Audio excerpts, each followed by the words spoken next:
Teatro, o podcast do Dona Maria II. A cada 15 dias, uma conversa sobre teatro com Mariana Maia de Oliveira. Neste episódio do Teatro, converso com Nuno Artur Silva, que já disse de si próprio que uma das maneiras mais rápidas e certeiras de se apresentar é como artista de variedades, de artes muito variadas, de facto, que vão do teatro anarquista a um cargo de governante. É argumentista, dramaturgo, produtor, empresário, administrador, governante, comediante, etc. Fundou as produções fictícias, o Inimigo Público ou o Canal Q. Foi administrador da RTP e secretário de Estado do Cinema, Audiovisual e Média. Em cima dessas duas experiências, ou sobretudo delas, esteve em palco há coisa de 2 anos, sozinho e bem acompanhado pelo António Jorge Gonçalves, a perguntar onde é que eu ia. É um espetáculo de stand-up, a rir-se da seriedade dessas funções. De lá para cá já andou por outros sítios e agora, por exemplo, está de volta à rádio, onde se tem posto à escuta do mundo, o mundo dos outros, os outros que também andam a criar na TSF. Olá, Nuno, e obrigada por vir. Olá, obrigado pelo convite, é um prazer. Artista de variedades ainda serve? Ainda é a categoria profissional adequada? Perfeitamente. Acho que exprime bem as várias atividades que vou tendo, sim, e eu acho que eu gosto da expressão. Acho que era também, o José Mário Branco também dizia isso de si próprio. Então estou otimamente artista acompanhado. De variedades, aprendiste feiticeiro, já não me lembro, havia mais coisas. De variedades, então se o José Mário disse, então ainda é excelente companhia, não podia estar melhor. Fazer muitas coisas diferentes tem o efeito de às vezes, indefinir a maneira como as pessoas nos reconhecem, o que aquilo é, afinal, como é que isto se diz. Sim. Isso pode ser uma chatice ou nunca é uma chatice, no teu caso? Eu gosto desta definição. Sabes que quando eu comecei a minha vida, chamamos assim, a minha vida de atividade pública, eu desde sempre percebi que eu faria qualquer coisa relacionada com a escrita, mas percebi também que aquilo que me agrada na escrita é escrever para. Ou seja, o que me dá prazer e o que me tem dado prazer ao longo da vida é escrever para banda desenhada, escrever para teatro, escrever para cinema, televisão, escrever para música e, portanto, esse escrever para permite-me 2 coisas que eu gosto muito. A primeira é trabalhar com outras pessoas, porque isso abre-me o horizonte e dá-me novas experiências, portanto gosto dessa ideia de trabalhar em coletivo. E depois, de cada vez que trabalho, tenho que perceber o que é que está em jogo novamente, e há esse lado. Eu tenho sempre aquela ideia dos músicos, que era o que eu gostava mais de ter sido, mas não tenho vocação, que é aquele prazer. A palavra play em inglês é extraordinária porque tem lá tudo. Nós não temos uma com esse sentido. Não tem, duplo, com o sentido de brincar, tocar, e eu sempre olhei com admiração e aquela vontade de ser como eles, os músicos, e sobretudo os músicos de jazz que improvisam e que a cada nova vez fazem diferente. Esse lado performativo, coletivo, sempre me interessou imenso, como a celebração do momento artístico em que aqueles artistas estão naquele momento, encontram-se naquele momento e nunca mais vai ser igual. E sempre gostei muito disso. E como escritor, isso foi sempre difícil. E, portanto, eu tentei reencontrar esse lado de escrita e de trabalho coletivo nas coisas que fui fazendo a partir da escrita, e por isso é que eu gosto de dizer que escrevo para, e que no geral acabo por ser um artista de variedades, porque também acabei por, para além de escrever, interpretar, apresentar, produzir, etc. Bom, também podemos dizer que um escritor que escreve, sei lá, romances também escreve para um leitor, mas no tem caso para o leitor, sim. É uma performance mais silenciosa, não é, da leitura. Sim. Onde é que eu ia, esse espetáculo de há 2 anos, qualquer coisa assim, que esgotou sucessivas plateias no São Luís, em Lisboa? O resultado superou a expectativa, sem querer fazer disto aqueles inquéritos de satisfação, mas correu-te tão bem ou melhor do que estavas à espera? Eu não sou a melhor pessoa para julgar isso. O que correu bem foi de facto ter sentido que as pessoas foram e esgotaram. Por outro lado, tive uma certa frustração por não ter conseguido depois fazer uma digressão, porque não tinha as marcações, não trabalhámos isso previamente e depois não havia as salas, enfim. E portanto ficámos por Lisboa. Portanto foi um misto de satisfação e alguma frustração por não ter continuado, mas de facto foi muito divertido fazer. A história, onde é que eu ia, tem a ver precisamente com a ideia das interrupções, porque eu estava para fazer este espetáculo várias vezes e por várias vezes fui interrompido. A primeira versão desse espetáculo, que eu apresentava como um solo acompanhado. A primeira versão foi feita no São Luís também, em 2015, logo no início de 2015, mas é verdade, houve uma primeira versão no fim de 2014, no Festival do Humor de Lisboa, e depois continuamos em 2015 no São Luís com o António Jorge Gonçalves, meu parceiro de sempre em termos visuais, e com os Dead Combo, o que foi para mim um privilégio incrível fazer um espetáculo com eles. E quando eu estava a fazer esse espetáculo e estávamos a preparar a digressão, fui convidado para a RTP, para administrador, e portanto eu tive que interromper essa digressão, interromper o espetáculo. Depois, quando saí da RTP, fiz uma nova montagem de espetáculo, que já se chamava Onde é que eu ia, e quando tinha a estreia marcada e tudo pronto, fui convidado para ir para o Governo, para a Secretaria de Estado de Cinema, Audiovisual e Média. E, portanto, interrompi outra vez o espetáculo. O mundo conspirou muito insistentemente para tu não fazeres esse Sim, eu solo. dizia, aliás, no espetáculo, que deve haver um sistema de alarme na Proteção Civil. Cada vez que eu anuncio que vou fazer um espetáculo de humor, aquilo dispara e diz, não, arranja-lhe qualquer coisa, tudo menos um espetáculo de humor. Arranja-lhe um cargo público qualquer. E, portanto, eu fui para o Governo, com a pontaria de ter sido na época da pandemia. E depois, finalmente, quando saí desse governo, que foi o governo do António Costa, antes da maioria absoluta, quando eu saí desse governo, decidi então que agora é que era. Então reapresentei o espetáculo Onde é que eu ia, com o mesmo título. E finalmente fizemos essas sessões no São Luís. E foi divertido. Já te tinha passado pela cabeça há mais tempo fazer um solo de stand-up? Porque na verdade já podia ter acontecido há mais tempo. Sim, sabes que aconteceu na minha vida uma coisa que foi... Eu quando comecei, fiz aquilo, o primeiro trabalho que eu tive foi dar aulas de português, mas eu escrevia para aqui e para ali, e a minha ideia era ser, lá está o tal, a minha ideia, para dizer a verdade, era ser argumentista de cinema, era a ideia inicial, mas isso não é possível em Portugal. Ser argumentista de cinema em Portugal é como querer ser astronauta, porque não há oportunidades de trabalho, não há sequer... a profissão de argumentista em Portugal, quando eu comecei então, era uma coisa que não existia. E, portanto, eu comecei a escrever para outras coisas e fui fazendo, mas, na verdade, aconteceu uma coisa que foi... Demorou muito tempo até eu começar a trabalhar como argumentista. Não de cinema, mas de televisão. E depois, quando eu comecei, as coisas começaram a acontecer muito rapidamente. Passei da fase em que não tinha trabalho para a fase em que tinha trabalho por todo lado. Foi exatamente no momento em que comecei a trabalhar para o Herman. Quando eu fiquei argumentista do Herman, e no início era eu sozinho. Eras tu sozinho a um computador ou uma folha de papel a escrever para o Herman? Sim, porque foi uma coisa... Eu durante muitos anos apresentei propostas para escrever para aqui e para ali e nada acontecia. A RTP, curiosamente. A RTP, porque era a única estação na altura. Eu sou antigo, sou velho. Eu comecei a trabalhar nos anos 80 ainda. E nos anos 80 a única estação era a RTP. E eu não tinha, mandava as propostas, não havia respostas. E um dia houve uma resposta, já para aí no início dos anos 90. E era um convite para escrever um sketch para o programa de Joaquim Letria com os jovens atores na altura, Miguel Guilherme e José Pedro Gomes. E eu comecei a escrever para eles esses sketches todas as semanas. Eram sketches diferentes. Depois veio o António Feio, o Miguel foi fazer um filme e ficou o António Feio e o José Pedro, que estrearam aquela dupla com textos meus. E aquilo correu bem, e a dada altura o Herman, que eu não conhecia, ligou para eles e disse que me queria conhecer, porque gostava dos textos, e eu fui ter com ele e ele disse-me que estava cansado de escrever e precisava de alguém que escrevesse para ele. E disse que ia ter um novo programa, e o novo programa tinha um número de abertura, e ele propôs-me que escrevesse esse número de abertura, ou seja, aquilo que agora se chamaria o momento de stand-up comedy. Era a abertura do Parabéns. Eu lembro-me de lhe ter perguntado, tá bem, então e quem são os outros autores? E ele disse-me, quais outros? És tu sozinho. E então foi. Eu sentava-me em frente à minha máquina de escrever. Boa noite, bem-vindos ao Parabéns.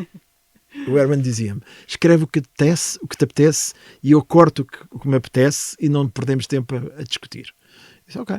Comecei, boa noite, bem-vindos ao Parabéns, e foi assim, comecei a escrever. Depois aquilo correu bem, ele disse-me, olha, agora quero que me faças uma entrevista histórica. E eu fui fazendo, e portanto, durante os primeiros tempos eu escrevia isso tudo. A dada altura, o Herman dava-me mais e mais coisas para fazer, pois era já um programa de rádio na Comercial, textos para rádio, e nessa altura eu disse, já não consigo isto sozinho, e é aí que eu vou buscar o que tinham sido os meus parceiros, e eram os meus amigos, de escrita, dos tempos do teatro e da faculdade. E, portanto, desafiei o Miguel Viterbo, o Rui Cardoso Martins e o José de Pina, e disse, vamos escrever. Pronto. E, portanto, montámos uma equipa de escrita a que dei o nome Produções Fictícias. As produções fictícias nascem da vontade de não estar sozinho a fazer aquilo. Sim, era um projeto que eu tinha desde o início, e aliás o nome Produções Fictícias era para escrever ficção, era para escrever séries, filmes, escrever para. Era o meu projeto inicial, que foi possível concretizar com este convite do Herman. O Herman estamos a falar do Herman nos anos 90, Sim. era uma megastar, ainda hoje mas era uma megastar em pleno auge, digamos, produtivo, e nós acabámos por ser a equipa de escrita do Herman, e depois então o telefone começou a tocar, porque depois começaram todos a querer que nós escrevêssemos para eles. Lembras-te da primeira vez que ouves os teus textos na boca do Herman José? Sim, foi surreal. Não é? Porque o Herman era uma vedeta de uma dimensão tal, porque naquela época toda a gente via televisão. E, portanto, era aquela coisa. A mesma coisa. E a mesma coisa. Quando tu chegavas ao trabalho ou à escola no dia seguinte e dizias, viste aquilo ontem, toda a gente sabia o que é que estávamos a falar. Mas esse mundo desapareceu. Esse mundo desapareceu, porque o modelo atual é o modelo da internet dos nichos, não é? Das dispersões por muitas bolhas. Naquela altura, não. Havia, de facto, essa praça pública comum, uma comunidade, que era o canal generalista de televisão. Que, na altura em que nós começámos as Produções Fictícias, 93, era a RTP e já era também a SIC, e estava a chegar a TVI. Portanto, nós também sentimos que havia essa oportunidade de mercado, que depois, curiosamente, não se concretizou muito, porque ficou por fazer aquilo que era, que eu acho que era, eu continuo a achar que é talvez o setor artístico e cultural que menos desenvolveu no pós-25 de Abril, que é precisamente o cinema e audiovisual. Que é... Encontras razões para isso? Uma longa razão, mas é uma razão principal. Eu posso explicar isso em um minuto. A principal razão para isso ter acontecido aconteceu numa decisão de um diretor de programas da RTP, que na altura foi excelente e foi uma grande ideia e um êxito inacreditável, que foi quando em 1976 ou 77 a RTP decide comprar uma telenovela brasileira chamada Gabriela Cravo e Canela e colocá-la no horário nobre da televisão pública. Foi um êxito extraordinário. E a partir daí, o horário nobre da televisão pública ficou ocupado com telenovela brasileira. Foi um êxito extraordinário que fez ao audiovisual português aquilo que o eucalipto fez à floresta. Ou seja, secou tudo à volta. A partir desse momento, não houve necessidade da televisão pública e depois das televisões privadas de investirem numa indústria audiovisual. Ou seja, fomos o único país europeu que no seu prime time tinha até 2015 telenovela na SIC, telenovela na TVI, telenovela no canal público. Todo o horário nobre ocupado com telenovelas. Qual é o problema que isto tem? Falta de diversidade. Ou seja, para além disso há um outro problema. O cinema desenvolve-se numa lógica exclusiva de apoios dados pelo Estado através de um sistema de júris. Quando tu tens um sistema de júris de um lado e telenovelas do outro, o território do meio é um deserto. Não há nenhuma hipótese de colaboração, porque são dois mundos que não se tocam. Entre o João César Monteiro, quer que o público português, e a telenovela, não há zonas em comum. E, portanto, isso explica... Curiosamente, há muitos atores a fazer esse trânsito. Que não têm alternativa. Porque é o que há para trabalhar. Quer dizer, tu não tens um ator, não sobrevive com contratos para cinema e para séries.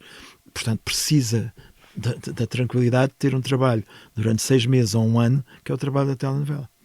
Portanto, o problema nasce aí com esta lógica de, por um lado, um sistema de cinema que não se desenvolveu como outros países europeus, que é exclusivamente de apoio através de júris, e com um sistema de televisão que até 2015 investiu exclusivamente na telenovela, que não tem filmes, telefilmes, documentários, docudramas, ou seja, todo esse mundo de formatos diversos, que no fundo é o que fez a indústria europeia, audiovisual e de cinema. Sim, e para além disso, um sistema onde não é o cinema, onde não é fácil começar, porque quando não se tem obra é mais difícil ser reconhecido. Porque depois é perverso, porque os júris valorizam os currículos, como é lógico.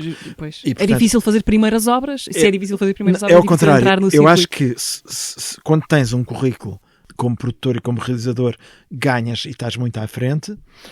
É possível fazer a primeira obra, o que é difícil é fazer a segunda, a terceira, a quarta, ou seja, aquele percurso ali no meio. E isto deu cabo de gerações e gerações de possíveis realizadores. Porquê? Porque o lugar está tapado por aqueles que estão sempre a filmar. E, portanto, isto eu acho que é um sistema perverso. É, de facto, me parece-me o setor que mais problemas, que menos se desenvolveu depois do 25 de Abril. Sobretudo na parte da televisão, no audiovisual. De volta ao espetáculo, presumo que muitos ex-colegas de governo tenham ido ver. Sim, a começar pelo colega principal, o colega-chefe foi ver, sim. O João Leão, que foi secretário de Estado e depois ministro, foi ver a peça ou não? Não, o João Leão não foi, mas ele era avisado, sim. Sim. E algum funcionário dos jurídicos da RTP, talvez? Sim. Sim, havia piadas a tudo isso, quer dizer, eu procurei ser minimamente elegante, digamos, e não fazer do espetáculo também uma espécie de vingança, mas é claro que deu-me imensa vontade, porque para já foi insólito. Quer dizer, eu passei anos a fazer, por exemplo, humor político, também passei no início da minha vida por grupos de teatro anarquistas ou vagamente anarquistas, e depois acabei sentado em frente a um portátil num Conselho de Ministros e senti-me eu próprio um dos bonecos do Contra-Informação que nós escolhíamos. Foi divertido e foi insólito. Ainda por cima, tudo isto com uma outra camada que foi isto tudo em pandemia, sabes? Quer dizer, num dia eu estava nas produções fictícias com equipas a fazer humor político. Passado uns tempos eu estava sentado num Conselho de Ministros a decidir o que é que se ia fazer na pandemia e foi bastante divertido e ao mesmo tempo parecia um daqueles filmes de ficção científica em que de repente acordas no corpo de outra pessoa e olhas ao lado e vês... Sim. O que é que eu estou aqui a fazer? fazer? De fora. A passagem por esses cargos de poder, de certa maneira, são cargos de poder. Fez-te aprender o quê sobre essa matéria tão especial e fugidia que é o poder? Nós, estou a pensar nisto porque nós achamos, olhando até para o mundo hoje, nós achamos que o dinheiro explica tudo, ou explica muita coisa, o querer ser esse o móvel de tudo o que se faz, mas sei lá, quando vemos uma pessoa como Elon Musk, que é o homem mais rico do mundo, não há nada que o dinheiro possa comprar que ele não possa ter. O que é que ele quer então? É o poder? É isso? O que é que... Sim, o dinheiro parece ser uma resposta insuficiente. O que é que, quer dizer, o que é que move? O que é que define? Eu não sei o que é que o Elon Musk quer, mas o que está acontecendo nos Estados Unidos é já uma coisa que as melhores séries distópicas não antecipariam. O lado lunático disto tudo, e lunático até é uma expressão que se aplica bem ao Musk. Isso seria um argumento bastante inverosímil, sim. Sim, eu acho que estamos a chegar a um nível. Agora, voltando ao meu caso, a experiência que eu tive de lugares de poder, é porque o entendimento é este. Eu acho que poder deve ser, sobretudo, poder fazer. E poder fazer num sentido de poder fazer para a comunidade. Primeiro, o convite da RTP foi irresistível no sentido em que eu tinha já pensado tanto, escrito tanto sobre a RTP, sobre o que é que a RTP podia ser. Tinha já colaborado com a RTP de tantas maneiras. Já tinha sido produtor de coisas para a RTP, já tinha feito programas para a RTP, já tinha sido assessor criativo da RTP nos anos 90, no tempo de Joaquim Furtado e Joaquim Vieira. Já tinha feito tanta coisa que me falta, de repente é-me oferecida a possibilidade de ir para um lugar onde poderia realmente contribuir para mudar algumas coisas, e eu senti sempre, com grande poder vem grande responsabilidade, mas é o poder fazer, poder contribuir para que se fizesse qualquer coisa. E isso é uma coisa que eu acho que nós devemos aceitar quando é dada essa oportunidade, se temos esse sentido comunitário de poder fazer qualquer coisa para o bem comum. Com o governo foi a mesma coisa. Quer dizer, eles criaram uma Secretaria de Estado que nunca houve e nunca voltou a haver, e criaram-na para mim, de facto. Ou seja, o que me disseram foi, olha, isto vai ser feito porque, se tu aceitares, é a Secretaria de Estado que te permite trabalhar ao mesmo tempo, e se tu tens dito tanto que é preciso trabalhar em conjunto o cinema, o audiovisual e os média. Pronto. E eu perguntei várias vezes se íamos ter mesmo as condições para fazer. Foi-me dito que sim, e foi nesse pressuposto que eu aceitei. E portanto aí terei sido mais ingênuo em acreditar que se ia conseguir qualquer coisa. Eu acho que na RTP conseguimos concretizar uma série de coisas. Bom, mas no caso do governo não se contava com uma pandemia, não é? Ao fim de 3 meses, quer dizer, eu tinha feito um projeto, um plano que por piada lhe chamávamos lá no gabinete o plano mágico, fazia assim soava ligeiramente ao plano Marshall, que era um plano para fazer no conjunto do governo, também com o Ministério da Economia, com os negócios estrangeiros, com a educação. Era um plano ambicioso que envolvia várias coisas e que, pronto, havia uma possibilidade de o concretizar. Era para ir à luta no Conselho de Ministros e à luta contra o Ministro das Finanças, contra o João Leão e contra isso tudo. Não é contra, mas no sentido de tentá-los convencer que era fundamental investir. Mas de facto, ao fim de 3 meses, o plano foi para o lixo, porque de repente passou a haver uma outra circunstância, que foi: o país estava em pandemia e o setor cultural estava em alerta vermelho. E portanto foi literalmente para o lixo. Quando acabou a pandemia, o governo caiu, passado pouco tempo. E portanto foi mesmo ou seja, aquelas coisas de cheguei e era para fazer, não fiz e de repente acabou. Foi um sonho lindo. Foi assim uma hipótese que se perdeu e pronto. És espectador desta nova vaga de comediantes portugueses a fazer stand-up? De facto é uma coisa que cresceu muito nos últimos anos. Claro, sim. Sobretudo sim. nas cidades maiores, Lisboa e Porto. Há muitos sítios que não havia, bares, pequenas salas onde se vê comédia, onde é possível ver com muita regularidade humoristas. Sim, não tenho sido tanto espectador ao vivo, mas sigo muito nas redes sociais o que é que eles estão a fazer. E interessa-me, tenho muita curiosidade. Quem é que te faz rir mais em Portugal neste momento? Há muita gente que me faz rir, às vezes inesperados, que eu não conhecia, miúdos novos e miúdas. As raparigas estão em força, felizmente, e finalmente. Era uma das perguntas que me faziam sempre quando estávamos nas produções fictícias, que era: e mulheres, quando é que temos mulheres? Eu disse: apareçam. Nós, de facto, aquilo começou sobretudo por um grupo de rapazes. As únicas exceções no início das produções fictícias era a Patrícia Castanheira, que ainda hoje escreve, por exemplo, o Portugalex, que é uma questão de longevidade incrível, ou a Maria João Cruz. E depois, de facto, há um momento, sobretudo quando nós já tínhamos o Canal Q, que há uma geração de mulheres que finalmente salta para a frente a fazer comédia. E é aí que vem, por exemplo, a Joana Marques, a Ana Markel, a Inês Lopes Gonçalves, a Susana Romana, toda essa geração, não só a escrever, mas também depois a dar a cara. E isso foi ótimo, adorei isso. Agora, sigo, gosto imenso do Jovem Conservador de Direita, gosto da Buma da Fofinha, gosto da Joana Marques, tantos, gosto do Diogo Batáguas, este assim, de repente são estes, mas depois continuo a gostar de muitos, continuo a adorar o Aleixo, sempre achei imensa graça. Que é assim uma espécie de ovni, não é? É um ovni total. Eu acho que o Aleixo consegue uma coisa extraordinária, que é ser absolutamente único e invulgar e ovni, de facto, parece que aterrou vindo não se sabe de onde, e no entanto aquilo é profundamente português. É de um café algures do centro de Portugal, de Cantanhede, e aquilo é tão específico, é ao mesmo tempo humor português e humor extraterrestre. E, portanto, eu sempre adorei o Aleixo. Não há cópias, não é? Não há cópias. Há muitos humoristas que nós conseguimos perceber, por muito originais que sejam, conseguimos perceber filiações, de onde é que isto vem.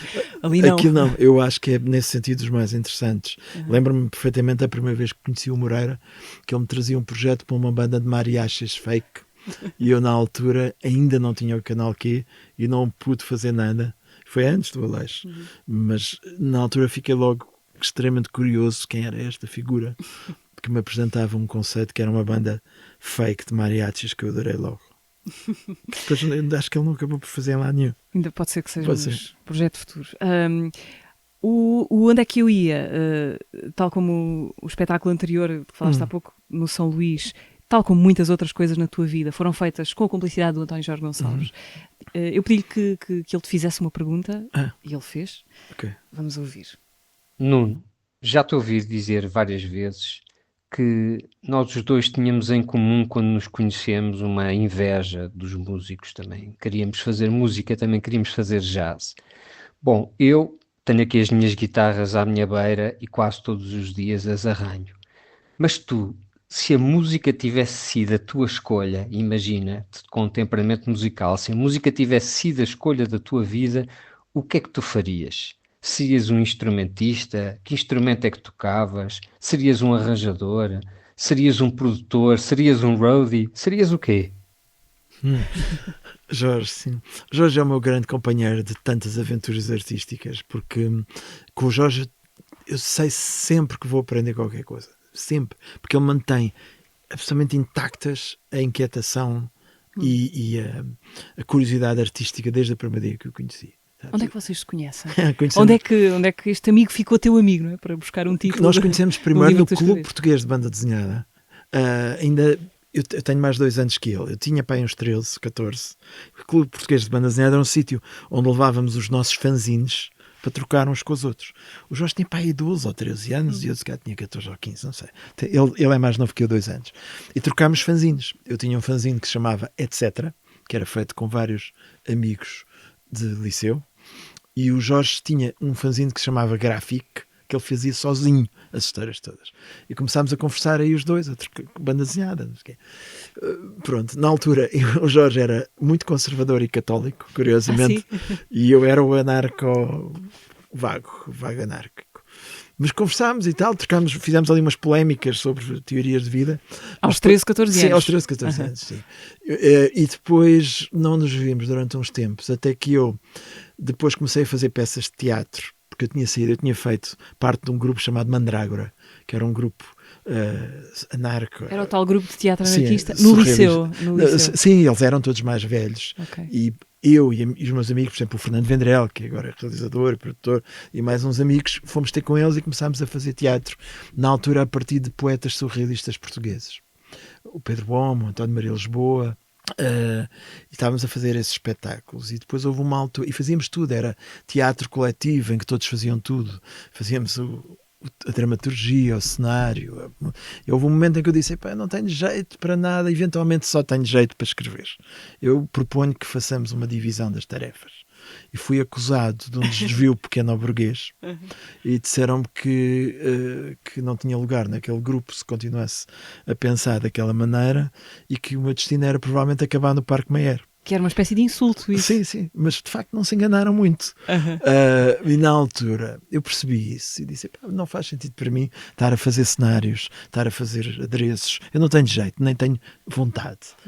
E portanto fiz uma decisão no grupo, saíram comigo, metade do grupo saiu comigo e fomos formar um outro grupo em que cada um fazia as suas coisas. Eu escrevi uma peça chamada Um Cadáver Esquisito, que era um compromisso entre os dois mundos, tinha o título Um Cadáver Esquisito, que era um título dos textos surrealistas, mas era de facto um policial em que o cadáver estava sempre a desaparecer. Era uma comédia policial. E quando se pôs a questão quem é que faz o cartaz da peça, eu lembrei-me do Jorge e desafiei para fazer o cartaz. E Jorge fez o dessa peça e o da outra que eu escrevi a seguir, que se chamava O Subsídio, que era a história de um tipo que estava em casa à noite e batiam à porta e era do Ministério da Cultura a dizer que ele tinha um subsídio para fazer uma peça de teatro. E ele disse: deve ser um engano, que eu não gosto nada de teatro. Pois, mas agora vai ter que fazer. E era um tipo que era obrigado a fazer uma peça de teatro. E o Jorge também fez o cartaz dessa peça.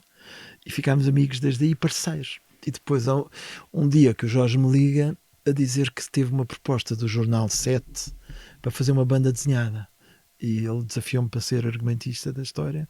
E é aí que nasce o Filipe Sims, que foi a nossa banda desenhada, que fizemos 3 álbuns. E a partir daí ficámos cúmplices, amigos, namorados criativos, digamos assim. E portanto, permanentemente, depois fizemos o que diz Mulher, pouco mais à frente, sim. E ficámos sempre amigos criativos. É o meu grande parceiro criativo. Não é o único, felizmente, que tenho tido muitos e muito bons, mas o Jorge é sempre aquele a que eu regresso com prazer. A resposta à pergunta dele. Sim, eu adorava ter sido músico. Adoro música pop. E fui para a Academia de Amadores de Música a aprender guitarra.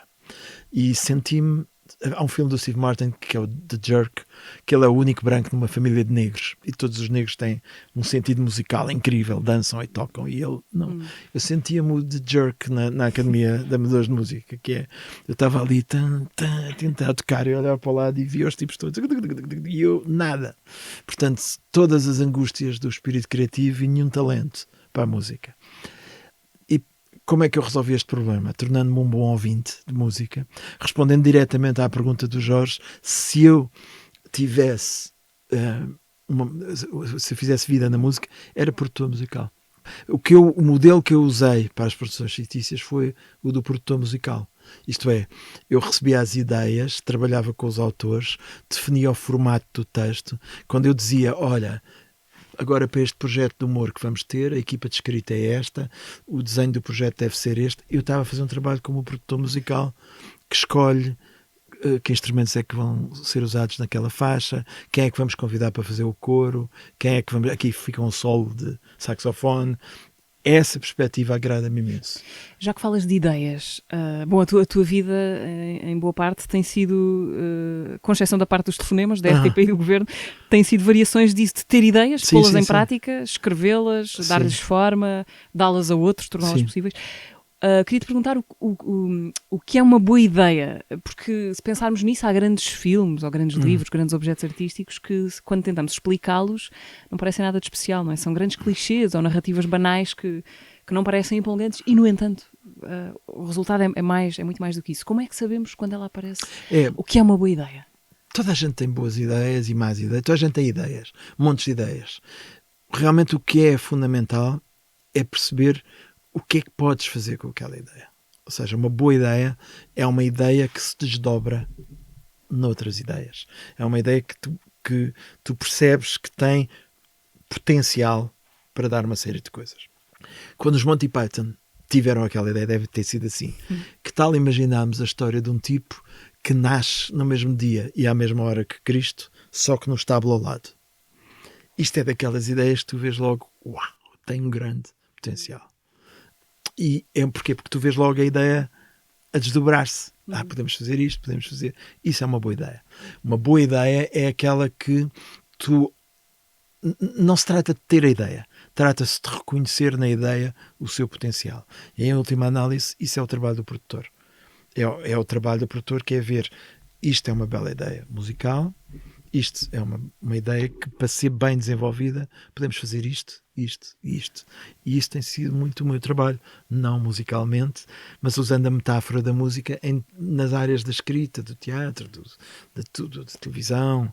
Tem sido isso, tentar perceber o que é que podemos fazer com aquela ideia. E tu tens facilidade em acreditar nas tuas ideias? Eu presumo que isso seja uma parte importante de um trabalho criativo, que quando ele é longo, quando ele exige muita persistência, é não desacreditarmos a meio. Aquilo É pode fundamental.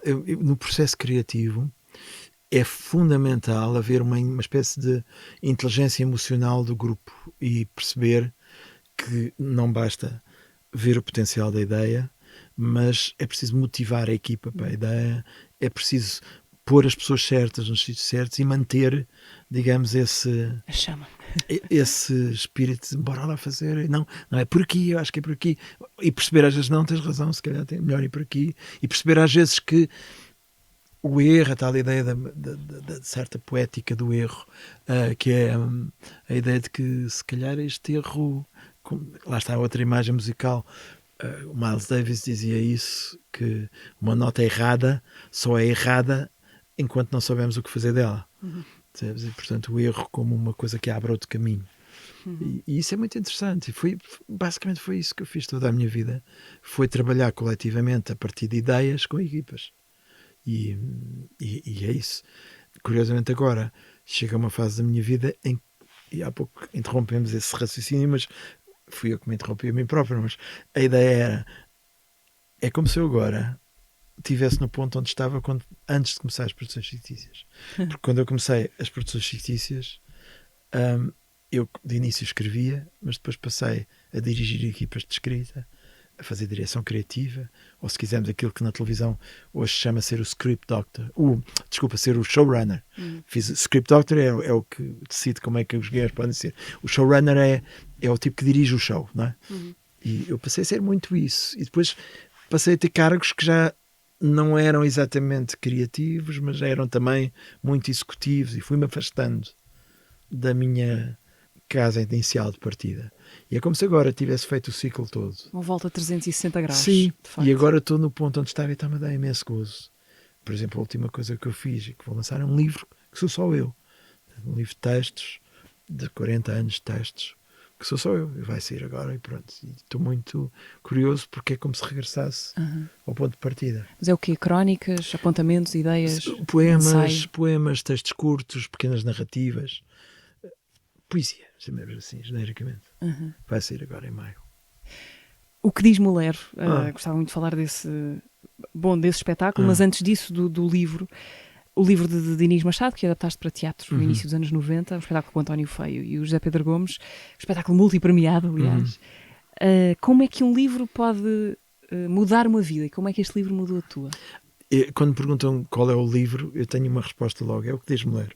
Porque eu estava no Liceu Pedro Nunes, nos últimos anos do liceu, e é aquela coisa muito casual. Um amigo, por acaso, lembro-me perfeitamente quem era esse amigo, foi um tipo que eu nunca mais vi, não sei dele, não sei por onde é que ele anda. Um tipo chamado João Esteves, que na altura era guitarrista de uma banda chamada Go Growl Blues Band. E o João era assim, um bocadinho mais velho e era o mais cool da turma. E foi o João que um dia me disse: olha, li este livro que és capaz de achar piada, numa das conversas. E eu era sócio do Círculo dos Leitores e o livro estava no Círculo dos Leitores, daquele sistema em que... E encomendei. E veio o livro que diz Mulher, com uma bela capa, um rapaz com uma cabeça cheia de pássaros e coisas assim. E eu comecei a ler e não percebi nada, porque era dois tipos com nome de automóvel a falarem sobre um relatório. Foi assim uma coisa que... O que é isto? Quem é esta gente? Sim, eu teria falar de quem? 16 anos, 17 talvez, portanto, fim dos anos 70.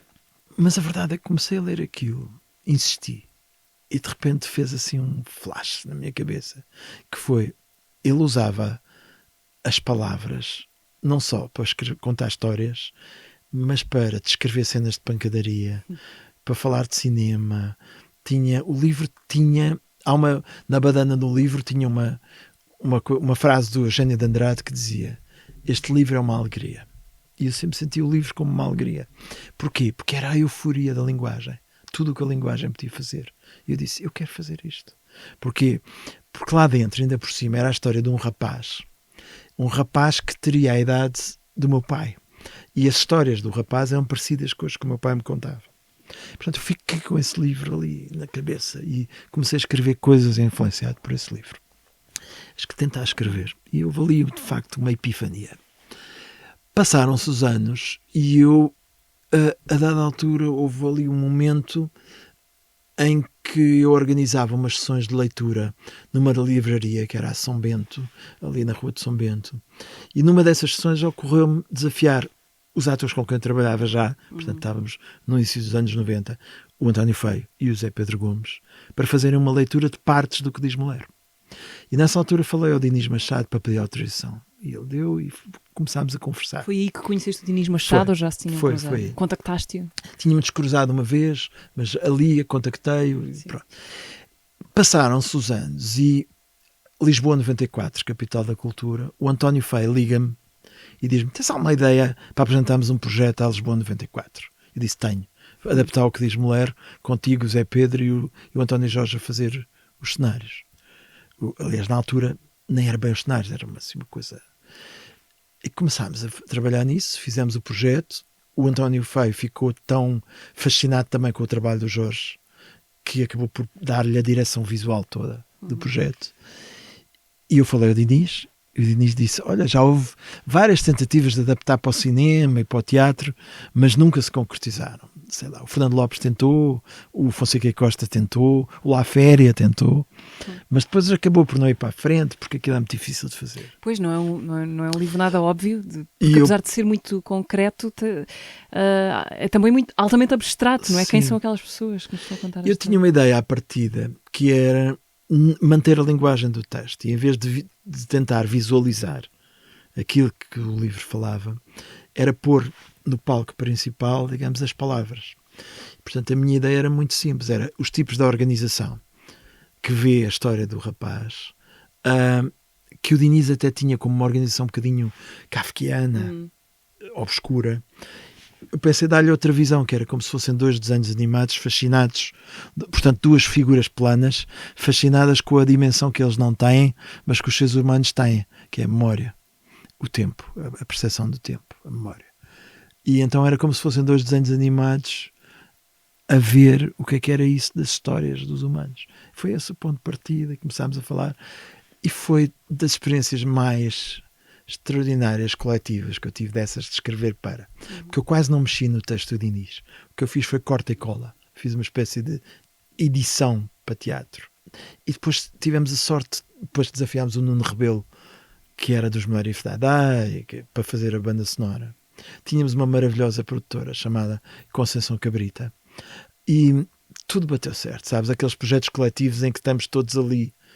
Uau, é mesmo isto. E o Jorge, então, descobriu também a sua vocação. O Jorge, que até aí era um desenhador de banda desenhada, descobriu que de repente podia fazer muito mais. A banda desenhada podia se tornar palco e espetáculo, e acho que foi aí que ele teve também a intuição do que é que poderia ser a vida dele depois, desenhar em tempo real e não sei o quê.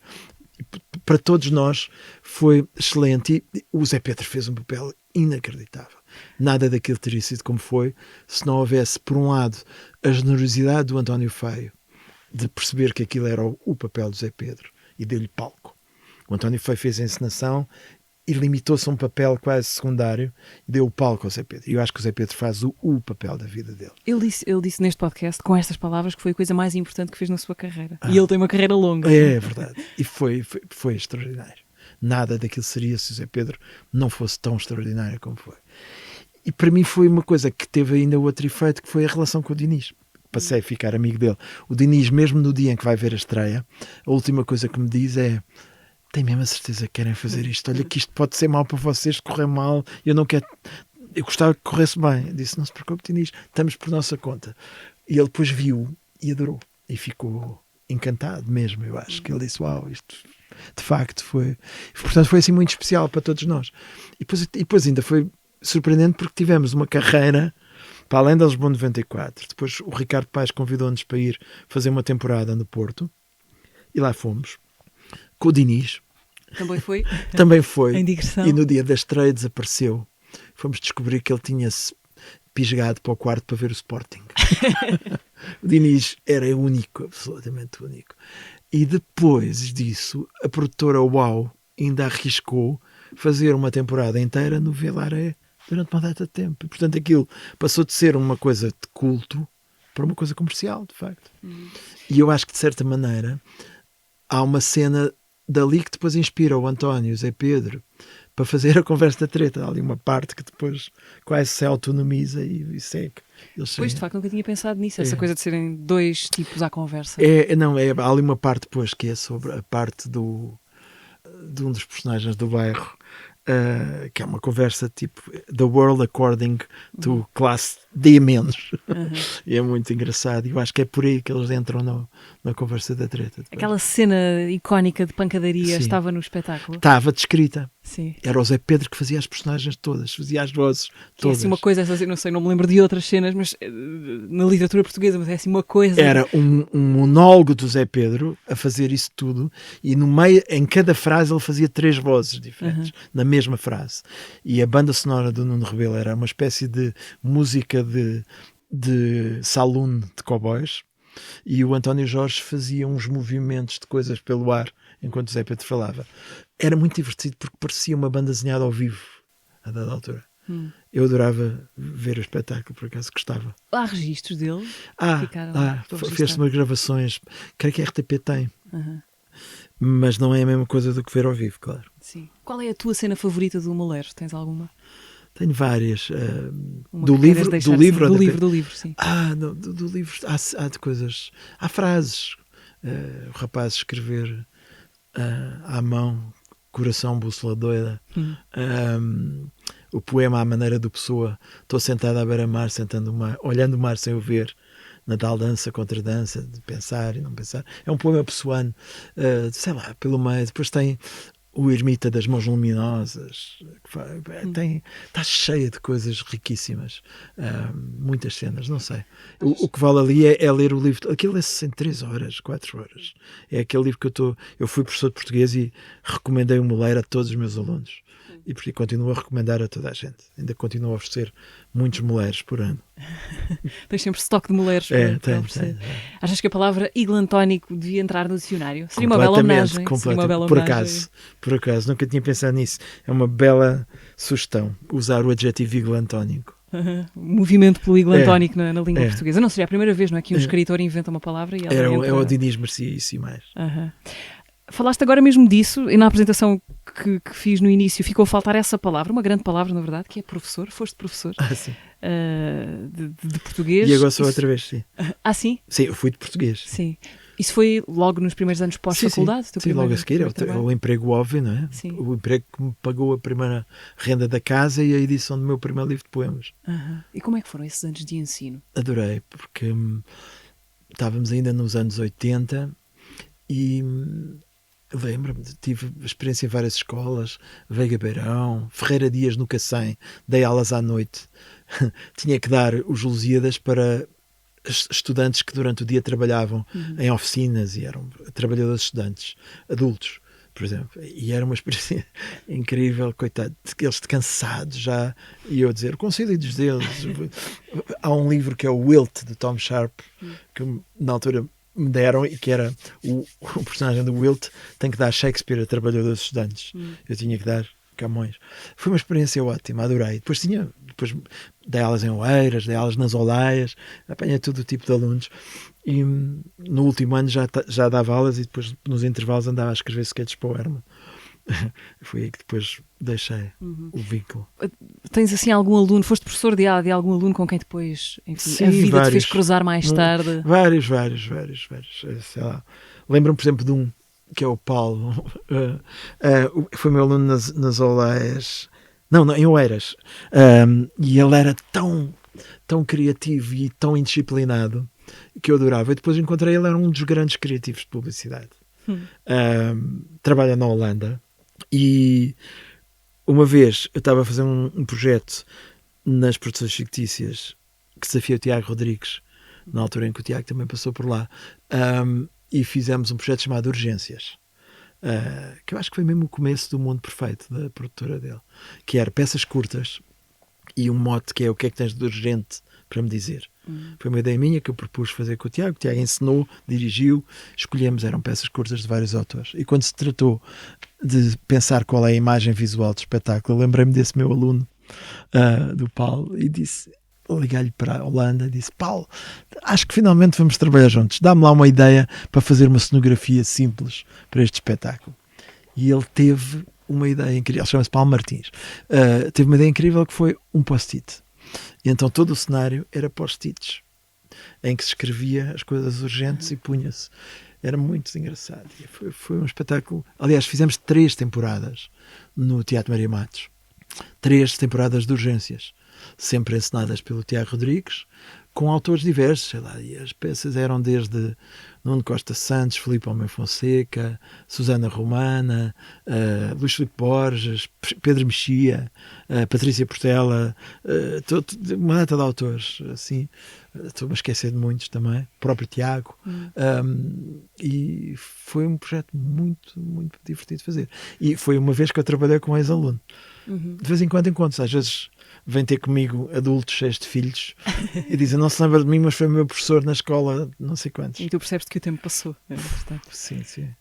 Tens mais planos para teatro nos próximos tempos, para fazer coisas em teatro? Concretos não, eu tenho muitos planos, sempre tive muitas ideias de coisas que quero fazer, entre elas teatro. Sim, agora estou sobretudo concentrado na edição deste livro que vai sair e que me tem ocupado o meu tempo todo, e é uma coisa que mexeu mais comigo do que eu imaginava, que foi buscar textos antigos e reescrevê-los. É um bocado, lá está, outra vez usando a metáfora da música, como se fosse um músico que vai buscar temas antigos e faz orquestrações novas e arranjos novos. Tem título o livro que possas dizer? Chama-se Erros Meus. Erros Meus? Sim, okay. Fui buscar ao Camões. O Camões, cá está ele. Nuno, já voltamos para a conversa. Vamos ouvir no minuto. Há 15 dias o teatro foi com o Paulo Pascoal e foi assim. Para mim existiam tipo 5 carreiras, que era o médico, o Advogado, advogado, claro, o arquiteto, o militar e um outro. Saí de um sítio de clausura para uma cidade como Nova York. Na altura foi, ok, New York, ok, bora lá. Estamos em guerra. E eu pensei, está louca a mulher. Isto... E de repente era isso, eram as imagens dos aviões a irem contra as torres. Eu, quando lancei o primeiro álbum, era o angolano que lança o álbum em inglês, o primeiro angolano, isto depois quando saí do armário, angolana a sair publicamente do armário. Então esses títulos que eram-me dados causavam muito pesar. Eu saí de casa com 10 anos, eu tive que aprender a não ter saudade, então de repente aquela coisa de falar com a mãe todos os dias ou com alguém todos os dias, para mim isto é dizer o quê? O que eu vou dizer? Sempre tive qualquer coisa ali que era reconhecível. Precisas de um lugar, ou queremos dar-te um lugar, ou queremos facilitar essa... E a minha vida foi muito assim. Sempre fui percebido, mesmo depois de morar em Portugal muitos anos, sempre fui percebido como um turista, né? Porque eu passava assim pelas coisas. Eu sou muito bom a deixar as coisas para trás também. Este episódio do Teatro e os anteriores estão disponíveis no Spotify, YouTube, SoundCloud e Apple Podcasts. Nuno, uma sugestão, o que é que poderás querer sugerir a quem nos ouve? Leitura, filme, escuta, o que te apetecer? Olha, eu agora como tenho o programa de rádio A Escuta do Mundo, que é um podcast também, e faço ao vivo também uma vez por mês no El Corte Inglês, portanto ando sempre a ver e a ler a escutar montes de coisas. E portanto e ando a ver basicamente o que os meus convidados estão a fazer, sei lá, por exemplo, agora, hoje vou daqui e vamos fazer um programa só sobre poesia portuguesa contemporânea. Portanto, continuo a ler muita poesia. Houve um período que eu tive quase fechado em casa a trabalhar no meu livro e, portanto, aí era só coisas relacionadas com o trabalho.